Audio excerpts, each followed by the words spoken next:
नमस्कार, DD news पर आप दो टूक देख रहे हैं। मैं हूं अशोक श्रीवास्तव। वोट चोरी, वोट चोरी, वोट चोरी, ये शब्द पिछले कुछ महीनों में आपने सैकड़ों बार सुना होगा, सैकड़ों बार। संसद से लेकर सड़क तक वोट चोरी, वोट चोरी, वोट चोरी, वोट चोर, वोट चोरी, वोट चोरी। वोट चोरी आपने बहुत सुना, लेकिन इतने दिनों में वोट चोर कोई नहीं पकड़ा गया। अगर चोरी होती तो चोर पकड़ा जाता। मामला जो है भारत की सुप्रीम अदालत, सुप्रीम कोर्ट में भी चल रहा है। महंगे महंगे वकील वहां पेश हो रहे हैं, लेकिन एक भी वोट चोर पकड़ा नहीं गया है, वोट चोरी भी नहीं पकड़ी गई। लेकिन वोट चोरी, वोट चोरी, वोट चोरी का नैरेटिव खूब चल रहा है।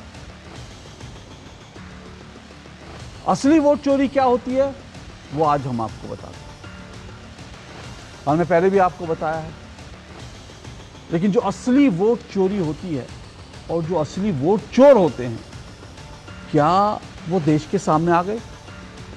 ये सवाल मैं इसलिए उठा रहा हूं क्योंकि अब फैसला आप कीजिए। मैं आपको एक इंसिडेंट बता रहा हूं, वो वोट चोरी है कि नहीं है आप इसका फैसला कीजिए। लेकिन जो लोग वोट चोरी, वोट चोरी, वोट चोरी कहते हैं, उन्हीं के घर से एक ऐसा व्यक्ति निकला, एक ऐसा विधायक निकला जिसकी विधानसभा की सदस्यता कर्नाटक हाईकोर्ट ने आज रद्द कर दी, या रद्द कर दी। और किस लिए रद्द कर दी? क्योंकि उस व्यक्ति ने, उस विधायक ने, उस नेता ने जो चुनाव आयोग को हलफनामा देते हैं ना, उसमें अपनी संपत्ति और आपराधिक मामले जो छुपा लिए। अब ये बहुत बड़ा क्राइम है, बहुत बड़ा क्राइम है। आप चुनाव आयोग में जब आप चुनाव लड़ते हैं तो जो आपको जानकारी देनी होती है, शपथ पत्र के साथ देनी होती है, सही जानकारी देनी होती है। लेकिन कर्नाटक के एक विधायक ने, कांग्रेस के विधायक ने अपनी जानकारी छुपाई और उसके बाद कर्नाटक हाईकोर्ट ने उसकी सदस्यता रद्द करने का आदेश दे दिया। सवाल यह है कि जो चुनाव जीते, मैल प्रैक्टिस से जीते, क्या उसे वोट चोरी कहेंगे? क्या कांग्रेस के उस विधायक को वोट चोर कहेंगे या नहीं कहेंगे? ये निर्णय आप लीजिए। लेकिन ये जो वोट चोरी, वोट चोरी, वोट चोरी का नैरेटिव चलता है ना, इसके आज मैं आपको सबूत देता हूं कि दरअसल ये वोट चोरी में होता क्या है। और एक नहीं, आपको 3 सबूत दूंगा। पहला सबूत मैंने आपको बताया कि देखिए किस तरह से कांग्रेस के एक विधायक की सदस्यता रद्द हो गई, क्योंकि उसने कथित तौर पर, बकौल राहुल गांधी के हिसाब से कथित तौर पर उसने वोट चोरी की, गड़बड़ करी, चुनाव रद्द हो गया। वोट चोरी का दूसरा उदाहरण आपको बताता हूं। कांग्रेस के एक ऐसे नेता जो आज से नहीं, 1926 से असम में एक कांग्रेस के ऐसे नेता जिनका परिवार 1926 से कांग्रेस से जुड़ा, आजादी से पहले से, और वो खुद 32 साल से कांग्रेस से जुड़े हैं। आज उस व्यक्ति ने, उस नेता ने कांग्रेस छोड़ने का ऐलान कर दिया, कहा कि कांग्रेस का इस्लामीकरण हो गया, कहा कि कांग्रेस के जो नेता हैं उनके पाकिस्तानी कनेक्शन पर उन्होंने गुस्सा जताया, नाराजगी जताई, और कहा कांग्रेस के जो नेता हैं उनके पाकिस्तान के कनेक्शन निकल रहे हैं, कांग्रेस का इस्लामीकरण होता जा रहा है, और इसलिए उन्होंने कांग्रेस छोड़ दी। 1926 से जिस परिवार का कांग्रेस के साथ नाता था, अब इसको राहुल गांधी वोट चोरी कहें तो इसे क्या कहेंगे? नादानी राहुल गांधी की, जाहिर सी बात है। जो पार्टी अपने नेताओं को नहीं संभाल पा रही है, आजादी से पहले से जो परिवार का परिवार कांग्रेस के साथ रहा हो, आज वो कांग्रेस के इस्लामीकरण से दुखी होकर, तंग होकर कांग्रेस को छोड़ रहे हैं।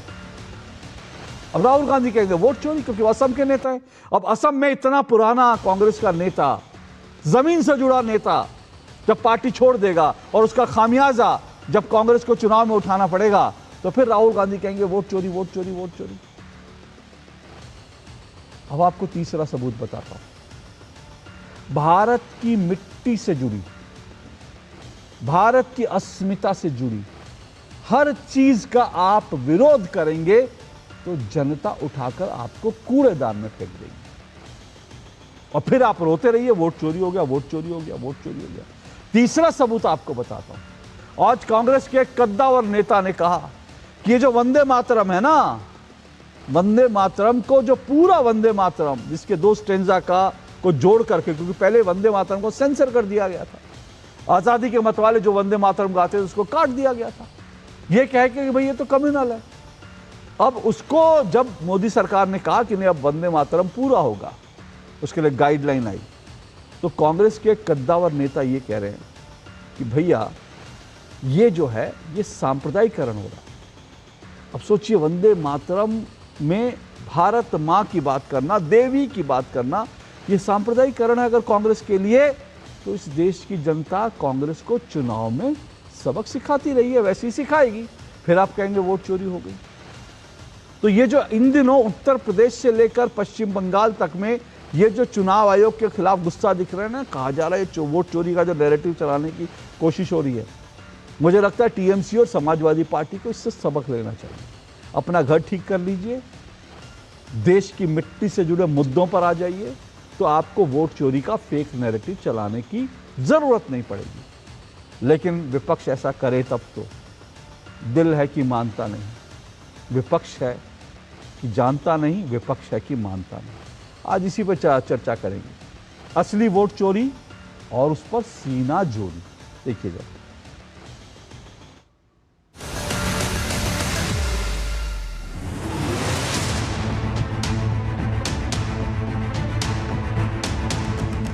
कांग्रेस पार्टी की ही असलियत वोट चोरी वाली है और ये खानदानी वोट चोर है, दूसरों को वोट चोर बोलने वाले। क्योंकि कांग्रेस के विधायक सुब्बा रेड्डी का इलेक्शन कैंसिल किया है कर्नाटका हाईकोर्ट ने वोट चोरी और मैल प्रैक्टिस और पोल मैल प्रैक्टिस के लिए। सोचिए, ये पहले ऐसे विधायक नहीं है, इससे पहले नंजेगौड़ा कांग्रेस के एक और विधायक का भी इलेक्शन कैंसिल कर दिया गया था। इसका मतलब क्या है? कांग्रेस दूसरों पर वही आरोप लगाती है जो खुद करती है। कांग्रेस तो खानदानी वोट चोर है। 1975 में इंदिरा जी की कन्विक्शन हुई इलेक्शन फ्रॉड के लिए। फिर हमने देखा है कि कैसे ईवीएम आने से पहले बूथ चोरी की जाती थी। कांग्रेस असलियत में वोट चोर है, खानदानी वोट चोर और इलेक्शन चोर है।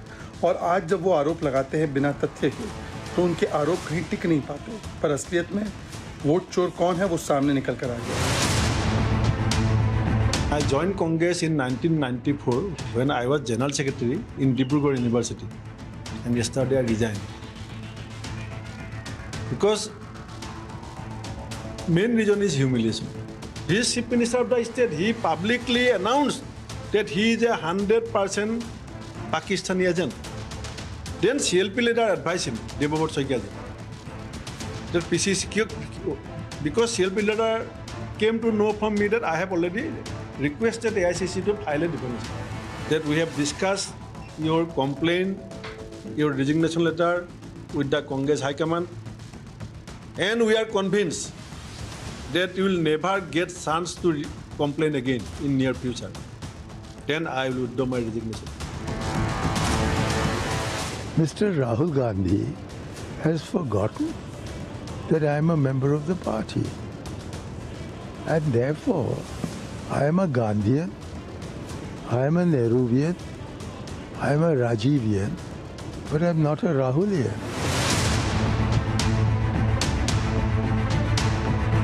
Now he wants to go as a Bankim Chandra Chatterjee and create controversy in his song.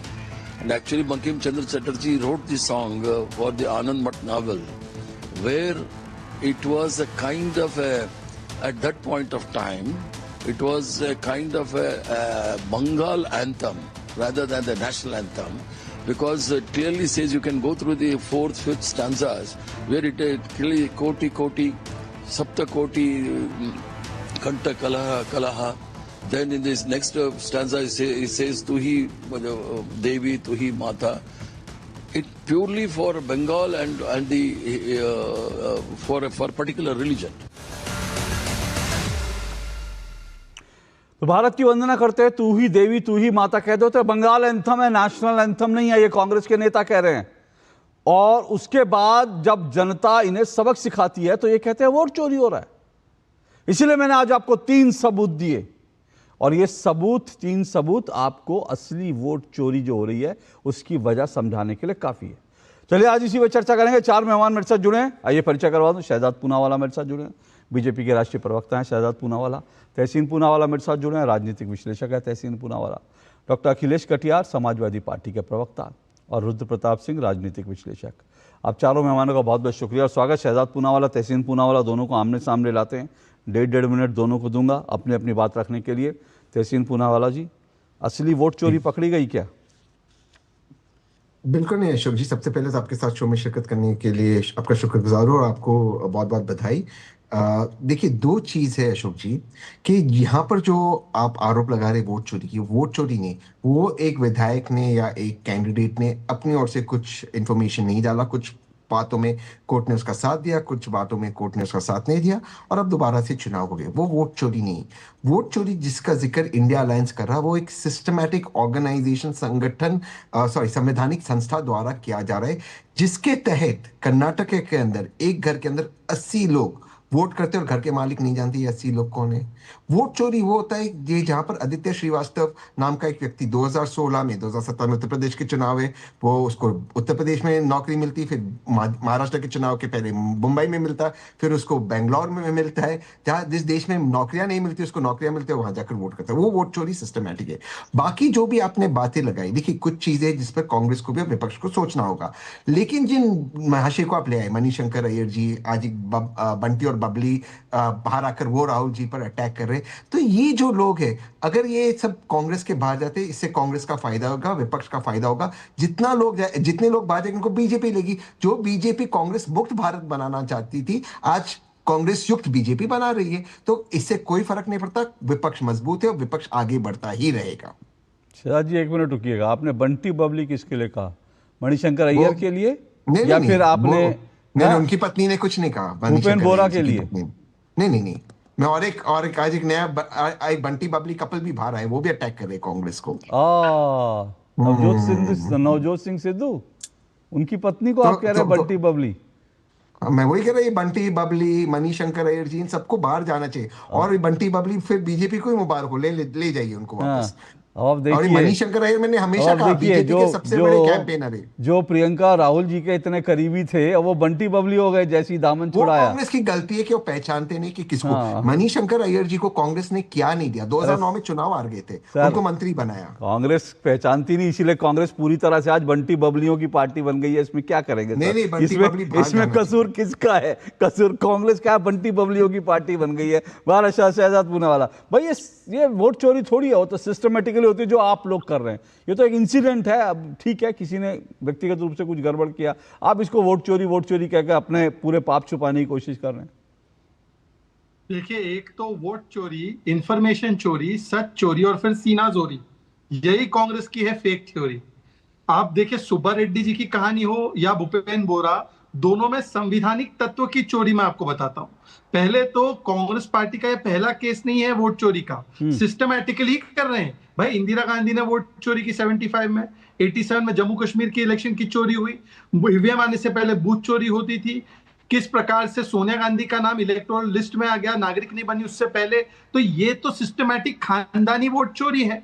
अच्छा, दूसरा जो एलिमेंट है वो भूपेन बोरा का, उसमें क्या है कि भाई भूपेन बोरा बोल रहे हैं कि ये इंडियन नेशनल कांग्रेस नहीं, ये इस्लामिक नेशनल कैलिफेट बन चुका है, जहां पर गौरव गोगोई का पाकिस्तान लिंक है, घुसपैठियों को ये लोग शामिल कर रहे हैं, रकीबुल हसन के इशारे पर पार्टी चल रही है, और कांग्रेस पार्टी का तेलंगाना से लेकर हर जगह पर देखिए कि शरिया और संविधान रखा जा रहा है। तो ये दोनों जगह पर संवैधानिक तत्व की चोरी है। एक जगह पर खानदानी वोट चोरी है, दूसरी जगह पर संविधान चोरी करके शरिया को ऊपर लगाने की और शरिया की जो सीना चोरी है। दूसरी बात मैं कहना चाहता हूं, ये कांग्रेस युक्त बीजेपी नहीं है, ये शरिया युक्त कांग्रेस बन चुका है। इसीलिए आज भूपेन बोरा ने जो बोला है उसके ऊपर कोई जवाब नहीं दे रहे। और केवल भूपेन बोरा ने नहीं, मणिशंकर अय्यर हो, कांग्रेस के स्टॉलवर्ड्स हो, टीएमसी हो, समाजवादी पार्टी हो, सब कह रहे हैं राहुल हटाओ, कांग्रेस को बचाओ, इंडिया अलायंस को बचाओ। तो तहसीन पूनावाला, ये बंटी बबली का तो मुझे नहीं पता, पर आप अपने यहाँ पर जो एक नादान मासूम बच्चा है उसके ऊपर क्या बोलेंगे? वो मेन कमजोरी है, उसको छोड़कर ये सारी जगह पे ठिठोरी देते हैं। आ रहा हूं तहसीन भाई, आ रहा हूं। लेकिन तहसीन भाई आप रिस्पॉन्ड कीजिए शहजाद जी की। लेकिन भूपेन बोरा ने जो कहा है वो बहुत गंभीर मामला है, बहुत गंभीर है। और वो कांग्रेस की यही एक सबसे बड़ी कमजोरी है, संसद में खड़े होकर राहुल गांधी जी कह देते हैं जो अपने आप को हिंदू कहता है जो है वो हिंसक होता है, और जो है वक्फ के लिए, शरीयत के लिए कांग्रेस के विधायक कहते नहीं छरिया कानून होगा तो कोई दिक्कत नहीं है, वक्फ को लेकर जो है मोर्चा खोल लेते हैं। और यहाँ पर जो है पूरा छुट्टी जो है इस्लामीकरण करने की पार्टी, ये जनता थोड़ी बर्दाश्त करेगी। देखिए, मैं आपसे बिल्कुल एक या दो चीजों पे इत्तेफाक रखता हूँ कि आसाम के जो बड़े नेता है उनको नहीं छोड़कर जाना चाहिए, और कांग्रेस अब तो वो छोड़ दिए, लेकिन कांग्रेस को पूरी कोशिश करनी चाहिए थी उनको रखने की। लेकिन मैं एक लॉजिकल सवाल अशोक जी आपके माध्यम से पूछूंगा बीजेपी के प्रवक्ता को, अगर ये गौरव गोगोई पाकिस्तानी एजेंट है, वो पाकिस्तान के लिए काम करते हैं, उनकी पत्नी काम करती है, तो इतने भोले भाले और मासूम तो हमारे आदरणीय गृह मंत्री और प्रधानमंत्री ने उन्हीं के साथ पार्लियामेंट में बैठे 11 साल तक वो क्या कर रहे थे? उसी के थोड़े दूर बाद धुरंधर जी अजीत डोवल साहब बैठे, उनको नहीं पता। तो जब ये चीजें है 11 साल से कोई व्यक्ति भारत के खिलाफ षड्यंत्र कर रहा है, पाकिस्तानी एजेंट है, उसकी पत्नी पाकिस्तानी एजेंट है, तो फिर आप आज 11 साल से आपका फेलियर। दूसरी चीज, जिस तरह के अटैक माननीय मुख्यमंत्री ने गौरव गोगोई पर किए, उनकी पत्नी को लेकर, उनके बच्चों को लेकर, उनकी नागरिकता को लेकर, वो क्रिश्चियन है या नहीं, उनकी पत्नी, उनके बच्चे, इससे भाजपा को क्या लेना देना? इसका आसाम के चुनाव से क्या मतलब है? वो कौन से देश के नागरिक और क्रिश्चियन है या नहीं? तो ये जो व्यक्तिगत हमले कर रहे हैं भाजपा को भी सोचना चाहिए इससे क्या देश का फायदा हो रहा है? आप मुद्दों पर बात कीजिए। लेकिन क्या ये मुद्दा नहीं, हाँ आ रहा हूं शहजाद जी, क्या ये मुद्दा नहीं है कि कांग्रेस का एक ऐसा व्यक्ति जो 1926 से कांग्रेस के साथ है, उसका परिवार कांग्रेस के लिए उसने पूरी जिंदगी दे दी, आज वो कह रहा है कांग्रेस का इस्लामीकरण हो गया? क्या ये कांग्रेस के लिए मुद्दा नहीं है? नहीं, मैं फिर से कह रहा हूं कि ऐसे नेताओं को नहीं छोड़ना चाहिए, उनके साथ बातचीत होना चाहिए। लेकिन कांग्रेस का इस्लामीकरण हो गया, कांग्रेस मुस्लिम पार्टी होगी, इसका क्या तथ्य है? मैं जेन्युइनली जानना चाहता हूं। सबसे सेक्युलर पार्टी देश में कांग्रेस, अगर कोई कम्युनल पार्टी हो तो भाजपा है। वो बार बार कह रही गौरव गोगोई का जो परिवार है वो क्रिश्चियन है, इसका क्या लेना देना चुनाव से? क्या मुसलमान इस देश के नागरिक हैं? क्या कांग्रेस और सवाल है कि अगर गौरव गोगोई का कोई पाकिस्तानी लिंक है? दरअसल अशोक जी एक लाइन, दरअसल भाजपा क्यों डरी हुई आसाम में बता दो। 24 ऐसी कॉन्स्टिट्यूएंसी है जहां पर कांग्रेस जीतने वाली है और भाजपा -24 से शुरू कर रही है, इसलिए भाजपा डरी हुई, घबराई हुई और मुसलमान और क्रिश्चियन का इशू कर रही है। शहजाद रिस्पॉन्ड करें। देखिए, सबसे पहले तो असम के मुख्यमंत्री का अगर आप ख्वाब देखते हैं, और असम में सबसे अहम मुद्दा है कि असम की आइडेंटिटी, उसकी जमीन और उसकी जो शिनाख्त पर आप अपने ही पत्नी और बच्चों को असमिया नहीं बनाना चाहते, आप अपने ही पत्नी और बच्चों को असम की कल्चर से अलग रखते हैं, तो ये असम के कल्चर का कैसे आप प्रोटेक्शन करेंगे? सवाल उनके बच्चों पर या बीवी पर नहीं है, सवाल गौरव गोगोई पर है। और गौरव गोगोई पाकिस्तान गए 10 दिन बिना संपर्क किए, उनको लाहौर जाने का परमिशन मिला था, इस्लामाबाद गए, उनको फिर रावलपिंडी जाने का मौका मिला, इसकी जानकारी किसी को नहीं थी। उनकी पत्नी के अकाउंट में लीड पाकिस्तान एक ISI एजेंसी से पैसा आ रहा था, शादी के बाद भी आ रहा था, वो पाकिस्तान जा रही थी, कॉन्फिडेंशियल डॉक्यूमेंट दिया, और ये सारी चीजें केंद्र को अब सौंपी गई है SIT रिपोर्ट, तो वो काम करेगी उस पर। तो दूसरी बात, सवाल ये बनता है आपसे कि आपकी पार्टी बंटी बबली की नहीं, बाबर और बाबरी की पार्टी बन चुकी है भाई। आपकी पार्टी में जो आखिरी हिंदू नेता था असम में, आखिरी असमिया नेता था, उसको भी आपने भगा दिया, भूपेन बोरा को। मेरा सवाल आपसे ये, को बोलते कांग्रेस सेक्युलर पार्टी है, कांग्रेस ने बोला तेलंगाना में मैं मुस्लिम पार्टी हूं, बता दो कहीं पे कांग्रेस ने बोला है मैं हिंदू पार्टी हूं? या वहां पर बोलते हैं कि रमजान में 4 बजे का ब्रेक मिलेगा मुस्लिम एम्प्लॉइज को। एक बार नवरात्र में कर्नाटका में ऐसा कोई आदेश पारित किया? तेलंगाना में कोई आदेश पारित किया? तो बता दो। आंध्र प्रदेश में दोनों के लिए होता है, आप दोनों के लिए क्यों नहीं करते, केवल मुसलमानों के लिए करते हैं? और तीसरी बात, मुस्लिम रिजर्वेशन ये कौन सा संवैधानिक है? और मुस्लिम रिजर्वेशन तो संविधानिक है इनके हिसाब से, पर वंदे मातरम बोलना सांप्रदायिक है एज पर BK हरिप्रसाद, और वो बंगाल का एंथम है, नेशनल एंथम नहीं है। यही वो इस्लामिक सोच थी कि पहले वंदे मातरम को 2 हिस्सों में काटा, और आज भी वंदे मातरम का विरोध करते। वरना तहसीन पूनावाला बताइए, वंदे मातरम बंगाली एंथम है या नेशनल एंथम, नेशनल सॉन्ग है? बोलिए। वो राष्ट्रीय गीत ही है और उसका हम सब सम्मान करते हैं। उसको राष्ट्रगीत बनाने वाली कांग्रेस पार्टी थी। नहीं तो और ये भाजपा के RSS के फंक्शन में कभी वंदे मातरम नहीं, छोड़िए ना, वो सुनिए ना, इतिहास छोड़िए, तहसीन इतिहास छोड़िए ना। BK हरिप्रसाद आज का बयान है, मैंने सुनवाया, वो कह रहे तो ना, ये तो बंगाल का था, क्योंकि इसमें देवी की बात है, इसमें देवी है, इसमें तू ही माता शब्द इस्तेमाल है, देवी, तू ही देवी शब्द, इसीलिए बंगाल का एंथम हो गया। मतलब ये कहां से सोच लाते हैं कांग्रेस के नेता? नहीं नहीं, देखिए मैं फिर से कहता हूँ कि क्योंकि उसमें देवी का और देवी माता के बारे में कहा गया है, सभी लोग उसका सम्मान करते हैं। तो भारत की संस्कृति है, चाहे बंगाल हो, चाहे कर्नाटका हो, चाहे कश्मीर हो, कहीं पर भी हो, हमारे देवी देवताओं की हम सब आदर करते हैं, हम उनका सम्मान करते तो हैं। सर ये लेकिन बीके जिन्होंने हमारे हरिप्रसाद जी देवी को देवताओं बताइए ना, कांग्रेस के इतने सीनियर नेता है, बीके हरिप्रसाद जी को बताइए। आप एक टेलीविजन वाक्य। पे हमें बता रहे हैं, हम तो जानते हैं, आपकी एक बात हम वाक्य। मानते हैं, लेकिन ये बीके हरिप्रसाद जी को कौन बताएगा? उसके एक लिए भी वाक्य। बीजेपी से किसी बंटी बबली को लाना पड़ेगा क्या? एक नहीं नहीं, वाक्य, वो तहसीन ले को जाए केवल एक उनको, वाक्य कहना चाहता और हूँ। बंटी हाँ। बबली के साथ मनीष शंकर जी तहसीन को भी ले जाए। तहसीन हरिप्रसाद जी के साथ फोन पे हर 2-4 दिन में इनकी बात होती है। मेरा सुझाव है तहसीन से कि हरिप्रसाद जी का नाम बदल के हरीश मोहम्मद कर दे। हरीश मोहम्मद कर दे, उनका नाम भी बड़ा सांप्रदायिक है, हरिप्रसाद। हरि भी और प्रसाद भी, भाई साहब ये तो इतना सांप्रदायिक। इन्होंने ऑपरेशन महादेव को भी सांप्रदायिक बोला था। तो तहसीन आप फोन करो, अपने नंबर फोन में सेव करो, हरीश मोहम्मद, ऐसे सेव करके हरीश मोहम्मद को स्क्रीनशॉट भेज दो आप। बोलिए तहसीन, अब बताइए क्या करें? मैं कह तो रहा हूं, मैं ये सारे जो मुद्दे उठाए ना तहसीन जी, मैंने सारे मुद्दे उठाए। देखिए ये जनता से जुड़े मुद्दे हैं, जनता को ये सब चीजें, आपने खुद कहा कि सम्मान करते हैं, पूरे देश की जनता सम्मान करती है। अगर आप देवी कह रहे हैं, तू ही माता कह रहे हैं, भारत भूमि को माता कह रहे हैं, देवी पूरा देश करता है। लेकिन अगर उसमें कांग्रेस का एक नेता उछल कर आए और कह दे जी ये तो सांप्रदायिकरण है, हम तो इसका विरोध करते हैं, तो अल्टीमेटली पब्लिक इसकी सजा कैसे देगी? वोट से देगी कांग्रेस को। और जब कांग्रेस को वोट से पब्लिक सजा देती है, तब राहुल गांधी जी आते हैं और कहते हैं कि वोट चोरी हो गया। मैं एग्जैक्टली यही कह रहा हूं सर, कि आप जनता को नहीं समझ रहे हो, जनता की नब्ज नहीं समझ रहे हो, भारत को नहीं जान रहे हो, भारत को नहीं पहचान रहे हो, भारत के वोटर के मन को नहीं ले रहे हो, फिर आप कहते हो वोट चोरी हो गया। तो फिर तो भुगतना पड़ेगा ना सर।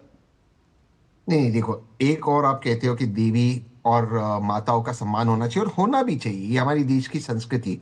और दूसरी ओर भाजपा वही किसी की पत्नी को, किसी के बच्चों पर आरोप लगाती है। सर उधर मत जाइए, उस तरफ मत जाइए तहसीन जी, उस तरफ मत जाइए, मुश्किल हो जाएगी। जो कांग्रेस, नहीं नहीं नहीं, कोई, मैं वही बता रहा हूं, देवी का, माता का सम्मान होना चाहिए। और हर एक मुसलमान इस देश में जब 5 बार सजदा करता है, इस धरती को 5 बार वो चूमता है, इस धरती के सामने अपना सर झुकाता है। अरे तो सर ये इमरान मसूद को बताइए ना, के सर्टिफिकेट की कोई जरूरत अरे नहीं सर है। तहसीन जी ये तो इमरान मसूद को बताइए ना, बोटी बोटी वाले इमरान मसूद जो प्रियंका जी के साथ पार्लियामेंट की बगल की कुर्सी में बैठते हैं, ये इमरान मसूद जी को बताइए ना।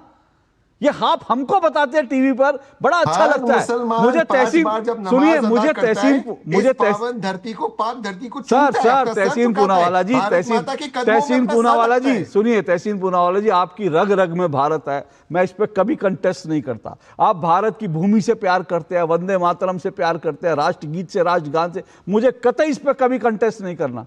मैं तो कह रहा हूं आपकी डिबेट्स यहां ये नहीं, तहसीन पूनावाला नहीं मानते।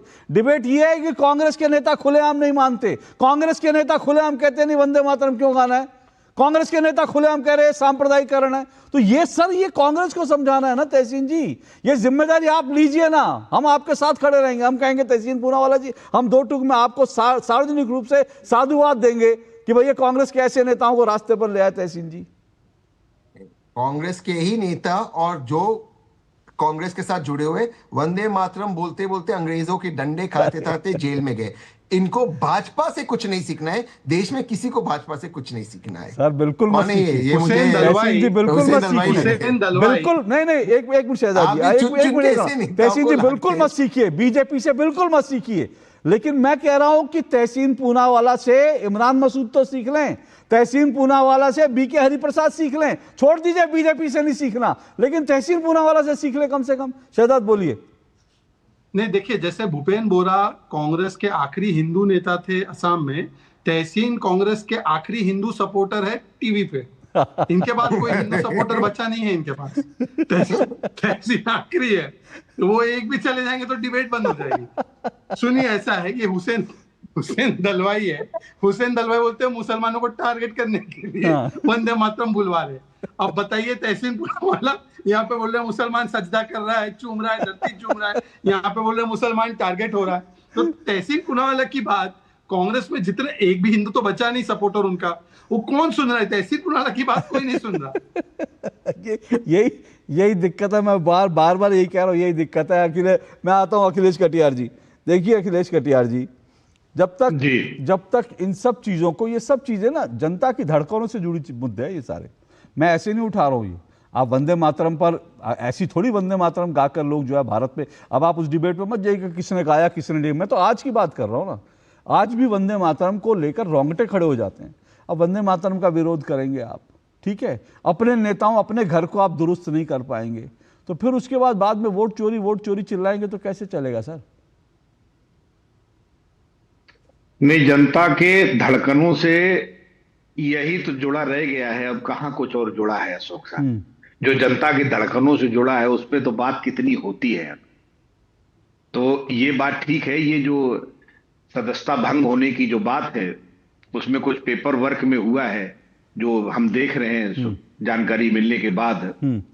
तो उनकी क्या रही, वो सारे एफिडेविट में उन्होंने क्या जानकारी दी, क्यों हुआ, ये कौन सी जानकारी छूट गई, कौन सी नहीं भर पाई, बदनीयती से भंग की गई या पेपर में रियल में कोई गलती थी। क्योंकि हमने लास्ट तक आपके जो गेस्ट कोऑर्डिनेटर उनसे मांगा कि कौन से विधायक है, तो उन्होंने जानकारी मुझे नहीं दी, इसलिए मेरे पास कोई उसकी पूरी सटीक जानकारी नहीं है।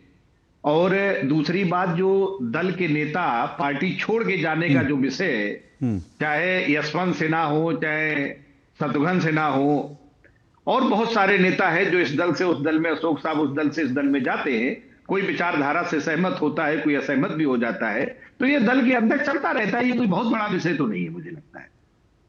नहीं, पर अखिलेश जी दो बातें। एक तो आपने कहा आपको गेस्ट कोऑर्डिनेशन से आपने पूछा आपको जानकारी मिली नहीं मिली, लेकिन ये तो आज सब जगह खबर है सर। मैं पढ़ देता हूँ, अगर हो सकता है मेरे बहुत सारे दर्शकों को नहीं पता हो। ये खबर ये है, कर्नाटक हाईकोर्ट ने बागेपल्ली सीट पर 2023 के चुनाव को रद्द कर दिया। हाईकोर्ट का यह फैसला कांग्रेस विधायक SN सुब्बा रेड्डी की तरफ से नामांकन में अहम जानकारियां छिपाने पर लिया गया।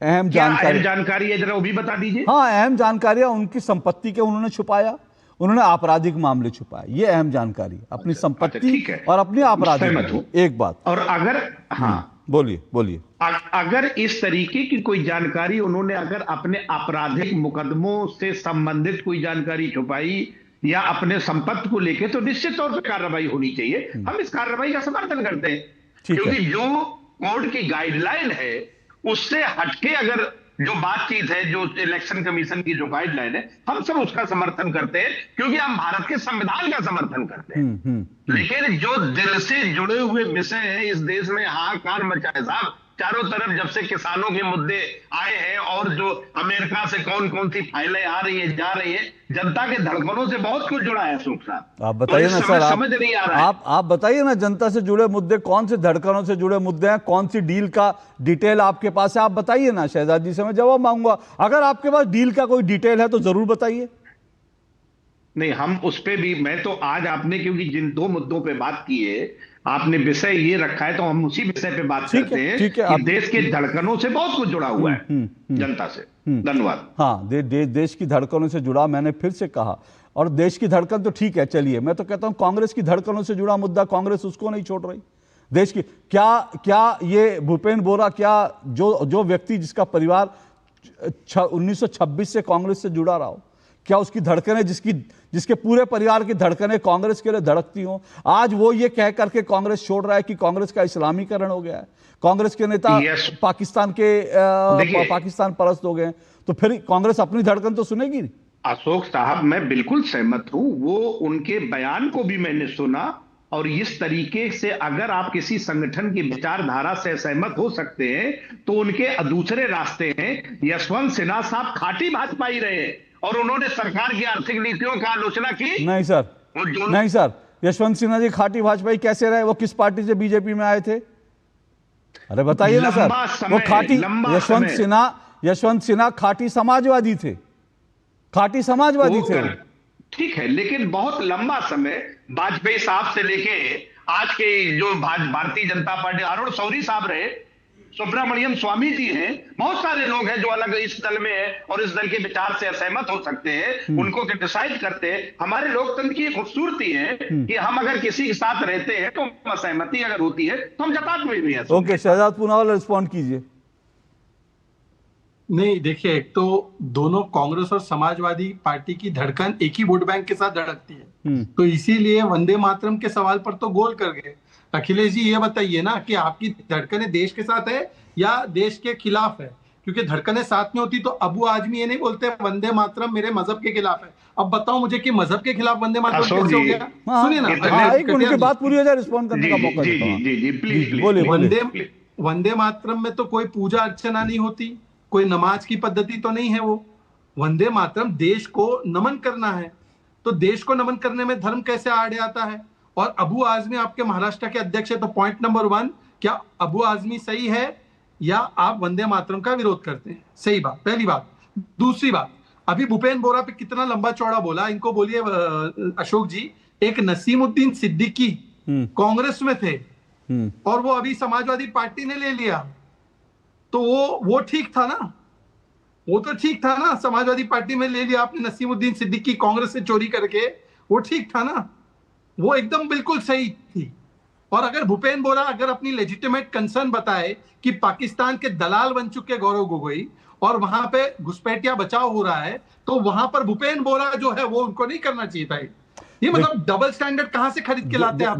हाँ, अखिलेश जी रिस्पॉन्ड कीजिए। देखिए ऐसा है अखिलेश जी, आपकी इस बात से सहमत हूं। शहजाद साहब के इतने प्यारे और भले आदमी हैं, सीधे हिंदू मुसलमान पे शहजाद साहब आप जाते हैं। भाई सुब्रमण्यम स्वामी साहब जिन मुद्दों पे सवाल खड़ा करते हैं वो मुद्दे हमने तो नहीं खड़े किए।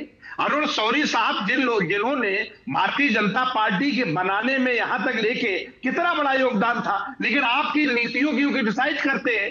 हम हिंदू मुसलमान के पिच पे ले जाके कौन किसने चोरी कर ली, कौन कहां चला गया, बात उसकी नहीं है। हम सब। और दूसरी बात, एक मिनट मैं आपकी बात सुनाऊं, दूसरी बात बोलूं। अखिलेश यादव जी के साथ आप बोलते हैं कि वो उस पर बात करें, आपके ही जब सरकार बनती है तो उनका घर आप गंगा जल से धुलवाते हैं, क्या ये ठीक बात है? हिंदू हम नहीं लगते।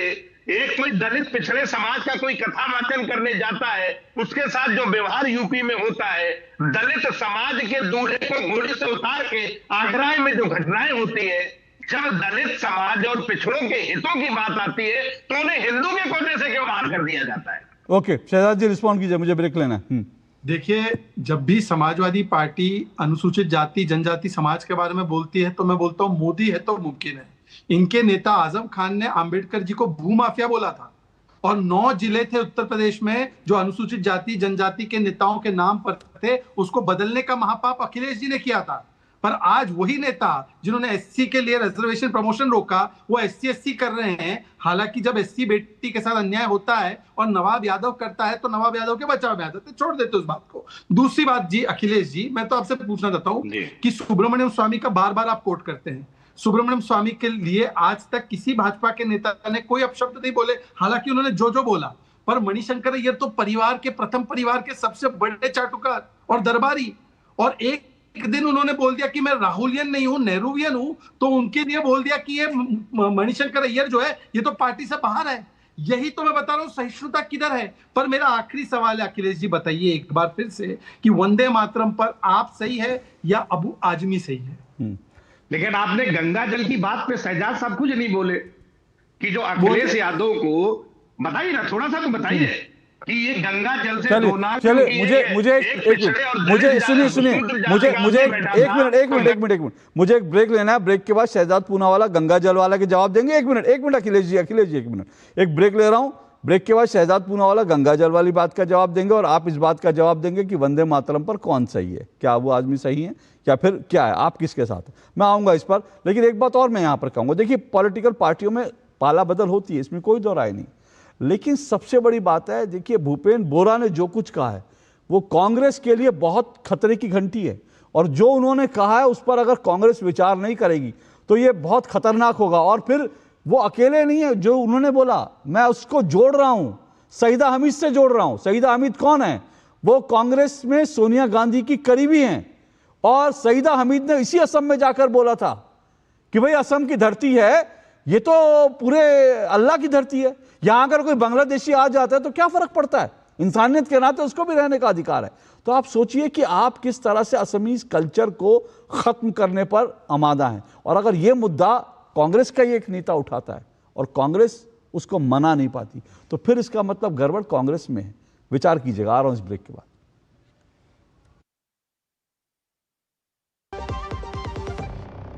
तुमने नौकरी छोड़ दी, अब आगे क्या प्लान है? Full time mutual fund distribution. बेटा, इतने में घर कैसे चलेगा?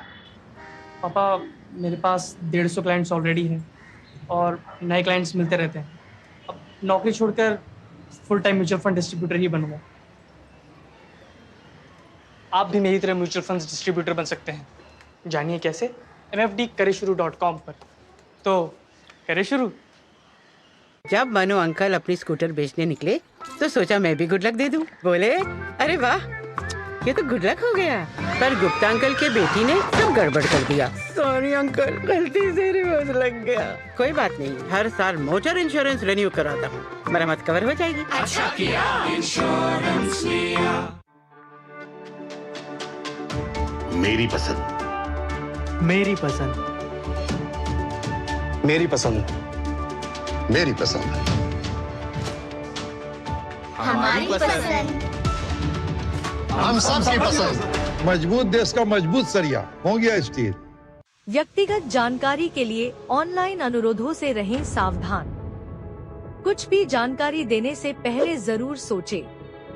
कोई भी वैधानिक कंपनी फोन या इंटरनेट पर आपसे निजी जानकारी कभी भी नहीं मांगती, इसलिए ऐसे कॉल या ईमेल आने पर अपनी जानकारी देने से पहले समझदारी दिखाएं और सावधानी बरतें।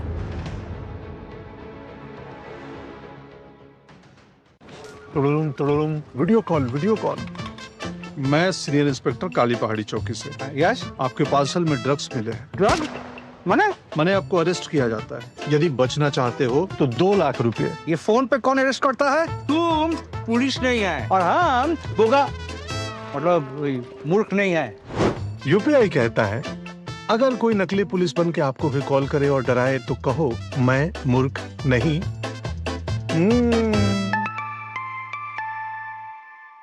जाइए, आप भी किसी का टेस्ट लीजिए। विभाग अनेक, कंप्लेंट बॉक्स 1। किसी भी सरकारी दफ्तर, विभाग या बैंक से जुड़ी शिकायत के लिए pgportal.gov.in पर जाएं, रजिस्टर करें, संबंधित विभाग चुनें, शिकायत दर्ज करें और ट्रैकिंग आईडी नोट करें। एसएमएस या ईमेल पर एक्नॉलेजमेंट पाएं और शिकायत का जवाब सीधे मंत्रालय से प्राप्त करें। अब तक 1 करोड़ 12 लाख से अधिक भारतीयों ने भरोसा जताया। सीपी ग्राम्स, आपकी हर शिकायत का हल। अभी शिकायत दर्ज करें pgportal.gov.in।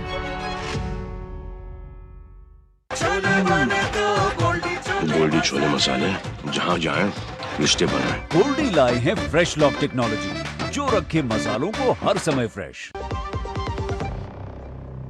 चलिए, 2 टूक आप देख रहे हैं, उस पर चर्चा करें। असली वोट चोरी और उस पर सीना चोरी। किस तरह से सीना चोरी कर विपक्ष बार बार कहता है वोट चोरी, वोट चोरी, वोट चोरी, लेकिन वो अपने घर में नहीं झांकता, अपनी नीतियों का अवलोकन नहीं करता। और कांग्रेस के नेता जो जिसका मैंने शुरू में जिक्र किया, कांग्रेस के एक विधायक जानकारी छुपा लेते हैं, उसके कारण उनका जो है चुनाव आयोग में हलफनामा देना होता है, उसमें गलत जानकारी देते हैं, उनका चुनाव निरस्त हो जाता है।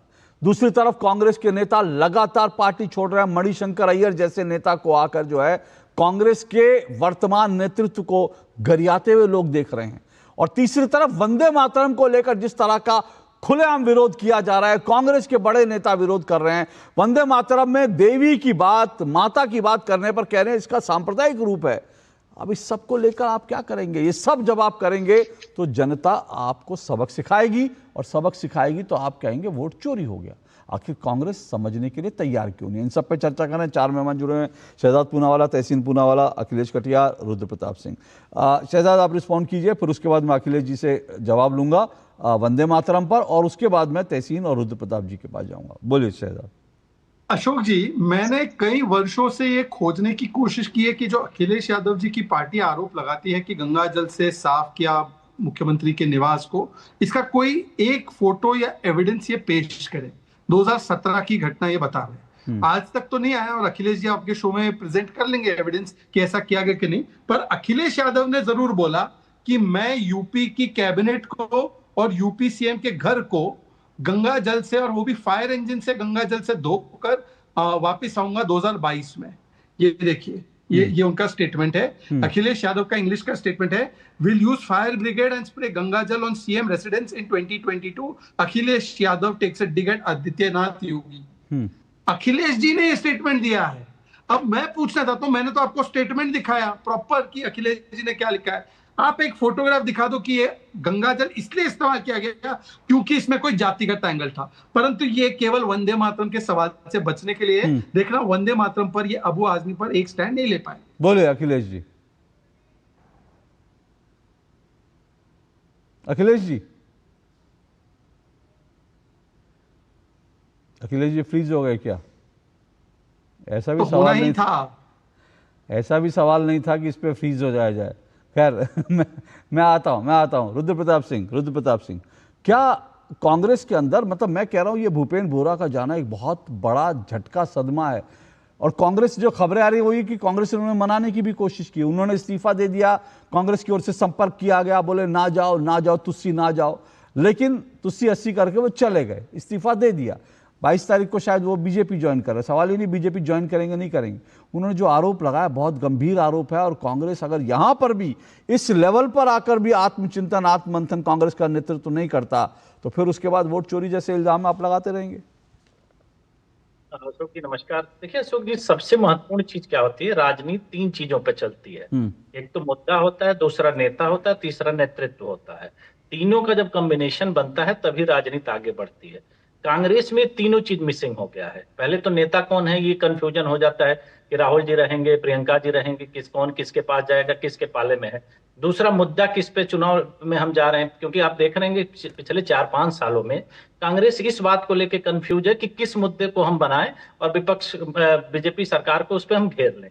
कभी उनको लगता है कि हम प्रधानमंत्री की छवि को डेंट करें, वो हमको फायदा देता है, या कभी भ्रष्टाचार का आरोप लगा दें तो हमको फायदा देगा, या कुछ कभी धार्मिक एंगल क्रिएट कर दें तो वो फायदा देगा। तीसरा चीज आता है जो संगठन है। संगठन में तो पार्टी की कोई कमांड ही नहीं रही आज के समय में। आप पूरे देश में उनका जो संगठन है उसमें आप देखेंगे कि हर प्रदेश की तरफ से कुछ और बयान आएगा, केंद्र की तरफ से कुछ और बयान आएगा, और दूसरे समन्वय नहीं है। कौन किसको किस तरीके से डील कर रहा है, क्योंकि अगर आप इतने एक राष्ट्रीय पार्टी है, इतनी बड़ी पुरानी पार्टी है, और आप अपने नेताओं के बीच संवाद नहीं स्थापित कर पा रहे हैं, आप समझ नहीं पा रहे हैं कि आपके पार्टी के इतने वरिष्ठ नेताओं के मन में क्या चल रहा है, उनके मन में इतनी बड़ी बड़ी बातें हैं। क्योंकि देखिए पार्टी छोड़ के जाना कोई बड़ी बात नहीं है, राजनीति में ये सब चीजें चलते रहते हैं, व्यक्तिगत फायदे के लिए लोग पार्टी छोड़ते हैं, समीकरण बैठाने के लिए। लेकिन जो आरोप लग रहे हैं ये इसको अगर पार्टी मैनेज नहीं कर पा रही है, कारण क्या है कि आप मुद्दा बना रहे हैं। अभी जैसे आपने कहा कि वोट चोरी का आप मुद्दा बना रहे हैं, पूरा बिहार चुनाव आपने एसआईआर को लेकर के चीक किया और एसआईआर पर आप कहीं स्टैंड नहीं ले पाए। आपकी सपोर्टिंग पार्टियां कह रही हैं कि एसआईआर मुद्दा नहीं बन सकता, आप उसमें मत रहो। लेकिन राहुल गांधी एसआईआर पे करते रहे। अब देख रहे हैं हर संसद के सत्र में वो एक नए मुद्दे के साथ आते हैं और सत्र के बाद वो मुद्दा खत्म हो जाता है। तो जो जनता के बीच जो विश्वास पैदा करने वाला, क्योंकि देखिए एक लीडर का विश्वास होता है, वो क्या कहता है, अगर जनता उस पर भरोसा करती है तभी वो लीडर माना जाता है। कांग्रेस जो है, आप कह रहे हैं कि कांग्रेस जो है मुद्दों के मामले में कांग्रेस कंफ्यूज है, समझ नहीं पा रही दरअसल मुद्दा क्या उठाए, और कांग्रेस के खिलाफ इतने मुद्दे बन जाते हैं। जैसे आज जो है भूपेंद्र बोरा ने बना दिया इतना बड़ा मुद्दा असम में। अगर आप सोचिए कि असम के चुनाव में यह मुद्दा गूंजता है कि इतने समय से कांग्रेस में रहा एक नेता कह रहा है कि कांग्रेस का इस्लामीकरण हो गया, आप समझ रहे हैं इसका इम्पैक्ट क्या चुनाव पर पड़ेगा। लेकिन कांग्रेस, वही कह रहा हूं, कांग्रेस है कि मानती नहीं, नेता जो है वो समझते नहीं। लेकिन कब समझेंगे, और क्या कांग्रेस के पास वास्तव में कोई मुद्दा नहीं है, इसलिए कंफ्यूजन है। आता हूं छोटे से ब्रेक के बाद, उसके बाद ब्रेक के बाद इन सवालों पर जवाब लूंगा, ब्रेक के बाद।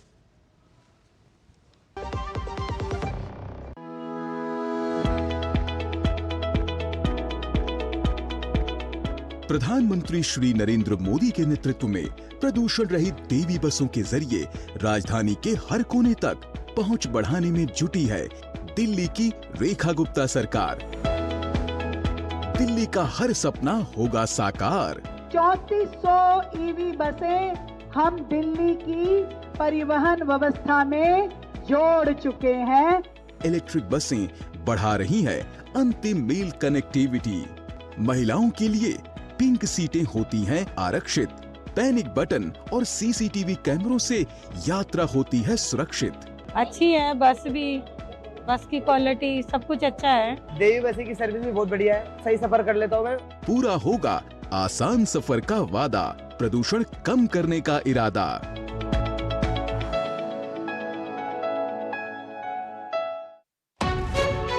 विभाग अनेक, कंप्लेंट बॉक्स 1। किसी भी सरकारी दफ्तर, विभाग या बैंक से जुड़ी शिकायत के लिए pgportal.gov.in पर जाएं, रजिस्टर करें, संबंधित विभाग चुनें, शिकायत दर्ज करें और ट्रैकिंग आईडी नोट करें।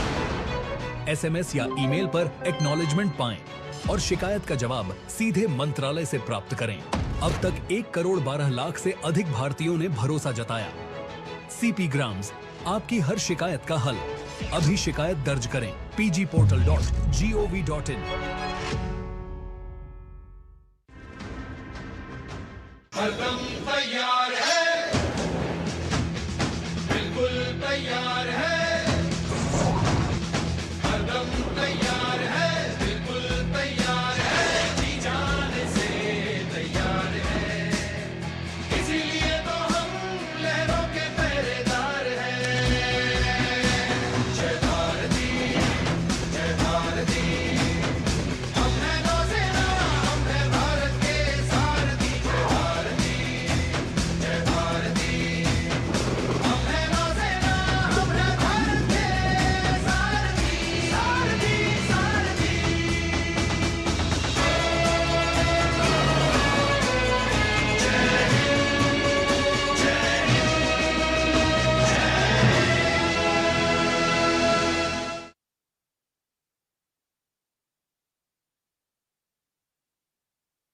तुक्कल जी सबको लाख रुपए की एडवाइस देते हैं। देख भाई अंडा, लाख रुपए की एडवाइस दे रहा हूँ। होम इंश्योरेंस नहीं तो घर प्रवेश नहीं। वो आग लग जावे, चोरी हो जाए तो नुकसान इंश्योरेंस कवर करेगा ना यार। बात तो सही कर रहा है यार। आज तो डुग्गू ने करोड़ों की एडवाइस दे दी। अच्छा किया इंश्योरेंस लिया। चलिए, आज चर्चा जो है कर रहे हैं असली वोट चोरी और उस पर सीना जोरी, और जिस तरह से कांग्रेस के एक विधायक की सदस्यता गई क्योंकि उन्होंने जो है जानकारी छुपाई। बीजेपी कह रही है कि ये असली वोट चोरी है। दूसरी तरफ कांग्रेस के एक बड़े कद्दावर नेता ने पार्टी जो है असम में छोड़ दी।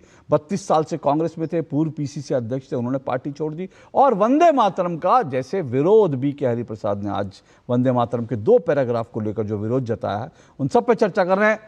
डॉक्टर अखिलेश कटियार, बोलिए सर। उन्होंने जवाब दिया था, मुझे नहीं मालूम आप सुन पाए थे नहीं सुन पाए थे। उन्होंने कहा था प्रमाण नहीं है, उन्होंने कुछ प्रमाण दिखाए और कहा, बार बार वो ये कह रहे हैं कि वंदे मातरम पर आप किधर खड़े हैं, ये बताइए। मैंने इसलिए, क्योंकि हमारे यहाँ लाइट चली गई थी। मैं साउथ दिल्ली के विकसित भारत होने वाले के ग्रेटर कैलाश में हूँ। मेरे मोहल्ले की लाइट चली गई। ये अभी होना शुरू किया है जब से भाजपा की सरकार आई है। उससे पहले ये नहीं होता था यहाँ पे। और हम लोग क्योंकि ये उम्मीद नहीं करते थे कि ऐसे भी दिन आएंगे। सर एक बार चेक करवा लीजिएगा, एक बार जांच करवा लीजिएगा। दिल्ली में अगर बिजली जा रही है तो बड़ी गंभीर समस्या है, लेकिन एक बार जांच करवा लीजिएगा कि बिजली का बिल जमा हुआ था कि नहीं हुआ था। नहीं हो सकता है, क्योंकि आप तो ये बात कह ही सकते हैं, लेकिन ये मेरे पूरे मोहल्ले की गई है। मैं बाहर आके देख के अभी मैंने कुछ इंतजाम करके स्टार्ट किया है। एक वंदे मातरम पे एक अदम गोंडवी साहब का एक शेर है, पढ़ के सुना दो अगर आप कहे तो। सर आपका शो है, आप बोलिए ना। जो डलहौजी ना कर पाया वो हुक्मरान कर देंगे, कमीशन दो तो हिंदुस्तान को भी नीलाम कर देंगे। वे वंदे मातरम का गीत गाते हैं सुबह उठकर, मगर बाजार का दुगना दाम कर देंगे। ये मेरा नहीं है, अदम गोंडवी साहब का एक शेर है। पर कंटेक्स्ट क्या है सर? मुझे याद आ गया। पर कंटेक्स्ट क्या है सर? और आजम खान के अबू आसिम के बारे में बोलिए ना सर। ये कंटेस्ट इसमें याद उसी वंदे मातरम पे आ रहे हैं। महंगाई बहुत हुई, महंगाई की मार अब की बार भाजपा। अच्छा सर, आदम गोंडवी ने कब लिखा था सर? एक बार बताइए ना सर, एक बार देश को बताइए। आदम गोंडवी ने कब लिखा था? कौन से सन में लिखा था? ये ट्रैक आपकी पुरानी हो गई है, काफी पुरानी ना, मतलब कांग्रेस के रिजीम में लिखा ना उन्होंने। नहीं ये कोई दूसरी ट्रिक लेके आओ, फिर डेट पे आ जाओ। सर अदम गोंडवी ने तब लिखा ये कि वंदे मातरम कह के महंगाई बढ़ा देते हैं, तब लिखा जब देश में कांग्रेस की सरकार थी। ठीक है, ये नहीं चलेगा। अरे कैसे नहीं चलेगा? अरे जब जो लिखा जाएगा तभी चलेगा ना। आप अदम गोंडवी ने कांग्रेस के लिए लिखा, उसको आप आज चिपकाएंगे तो सर सवाल तो उठेगा ना। नहीं, पूरी बात सुन लो, बहुत हुई महंगाई की सर बात, सुनिए अगली सर, बार मोदी सरकार, सुनिए सर, डॉलर सुनिए हो सर, गया सर महंगा, सुनिए सर, रसोई सुनिए होगी। सुनिए सर, महंगा, एक मिनट सर, एक मिनट सर, सुनिए सर, अखिलेश जी सुनिए ना प्लीज, मेरी बात सुनिए, समय नहीं है। लेकिन अबू आसिम के मामले पर आप ढकने के लिए आदम गोंडवी को कभी इधर उधर भागे, अबू आसिम का तो जवाब दे दीजिए। आ रहा तहसील जल्दी से दे दीजिए, समय कम है। मेरी पार्टी ने इस बारे में ये जो बयान था वो उनका व्यक्तिगत बयान था, समाजवादी पार्टी का बयान नहीं है वो। इस पे मेरी पार्टी 5 बार बता चुकी है, लेकिन आज हम आपको ऑफिशियल बधाई देते हैं। अच्छा अच्छा, ये उनका पर्सनल बयान था शहजाद जी भाई, पर्सनल बयान था। आप पर्सनल बयानों को ले आते हैं ऑफिशियल डिबेट में। हाँ, आ रहा हूं तहसीन जी। तो अगर पर्सनल बयान पार्टी के स्टैंड से कॉन्फ्लिक्ट करता है तो ऐसे पर्सनल बयान देने वाले व्यक्ति को हटा दीजिए ना पार्टी से, और बोलिए कि हम वंदे मातरम का इतना सम्मान करते हैं कि हम अबू आजमी जैसे शरिया फर्स्ट रखने वाले नेता को बाहर कर रहे हैं, पर सब अपना पर्सनल बयान देकर निकल जाता है। मुझे लगता है तहसीन की बात सुनिए सर, तहसीन जी की बात, एक मिनट समय नहीं है सर। तहसीन एक लाइटर नोट पे आपके घर के आसपास जियाउर रहमान बर्क तो नहीं थे ना, वो क्योंकि बिजली चोरी वो थोड़ा सा उनका पुराना इतिहास है। ओके तहसीन जी बोलिए। तहसीन जी, तहसीन दुनिया भर के जो गंदे शब्द तहसीन जी, तहसीन जी, आपने भी उन्हें अभी तक पार्टी से नहीं निकाला है शहजाद भाई। तहसीन जी, तहसीन जी, तहसीन जी आपका ऑडियो वो कीजिए। देखिए सपा तो निकाल देगी उनको पार्टी के बाहर, जैसे नगरेश अग्रवाल को निकाल दिया था, लेकिन भाजपा ले लेगी। कृपा शंकर सिंह जी जो कह रहे थे कि आरएसएस जो है 26/11 के पीछे, उनको भाजपा ने ले ली, सम्मानित नेता बनाया, उत्तर प्रदेश से चुनाव भी लड़ाया। और जहां तक सवाल है व्यक्तिगत बयान का, तो किसका व्यक्तिगत बयान था? महेश शर्मा जी का, जिन्होंने संसद में खड़े होकर कहा कि मां सीता का जन्म स्थान काल्पनिक है। या जितेंद्र सिंह जी का जो कहते हैं कि सैटेलाइट से राम सेतु नहीं दिखता, जिस राम सेतु पे कांग्रेस की सरकार गई थी। इसलिए मैं कहता हूं भाजपा ना हिंदुओं की पार्टी है, ना मुसलमानों की पार्टी है, ना भारतीयों की पार्टी है। भाजपा सिर्फ हिंदू मुसलमान के मुद्दों पर चुनाव लड़ती है, इसके अलावा कुछ नहीं। और दोबारा से कह रहा हूं, ओके चलिए, एक ही एजेंडा आसाम में। ओके शहजाद जल्दी से रिस्पॉन्ड कर दीजिए, समय बहुत कम है जी। देखिए, मुझे तो खुशी इस बात की होती है कि जो कल तक रोम रोम करने लगे, आज वो राम राम करने लगे, और वो बता रहे कि देखिए राम जी का प्रमाण है, सीता मैया का प्रमाण है। हालांकि जो उन्होंने कोट किया वो फैक्चुअली गलत है, परंतु सीता जी और राम जी का प्रमाण अगर कांग्रेस के सपोर्टर दे रहे हैं, मैं कह रहा हूं ना, ये आखिरी हिंदू सपोर्टर है कांग्रेस के, इनको बचा कर रखे, जैसे डोडो को बचा के रखा है ना, तो इनको बचा के रखिए, ये बहुत ही विलुप्त होने वाली प्रजाति है। तो तहसीन जी को जो है प्रिजर्व करके रखना पड़ेगा। कांग्रेस में प्रजाति खत्म हो रही है, और क्योंकि कांग्रेस में ऐसी प्रजाति खत्म हो रही है, इसलिए कांग्रेस धीरे धीरे खत्म हो रही है। पर कांग्रेस ना समझे तो कोई क्या करे। बहरहाल आज इतना ही, बहुत बहुत शुक्रिया सभी मेहमानों का। दो टूक में आज बस इतना ही, लेकिन फिर बता रहा हूं, ये वोट चोरी करने से नहीं होगा। आप चोरी पकड़िए, नहीं तो आप अपने यहाँ जो चोरी हो रही है उसको देखिए, वो उसको रोकिए। आपके जो नेता चोरी हो रहे हैं, आपकी नीति चोरी हो रही है, आपके जो मुद्दे चोरी हो रहे हैं, उन पर जरा ध्यान दीजिए, तो फिर इस तरह के फालतू जो बनावटी मुद्दे हैं उनके आपको आड़ नहीं लेनी पड़ेगी। आज के लिए इतना ही, कल आपसे मुलाकात होगी, इजाजत दीजिए, नमस्कार।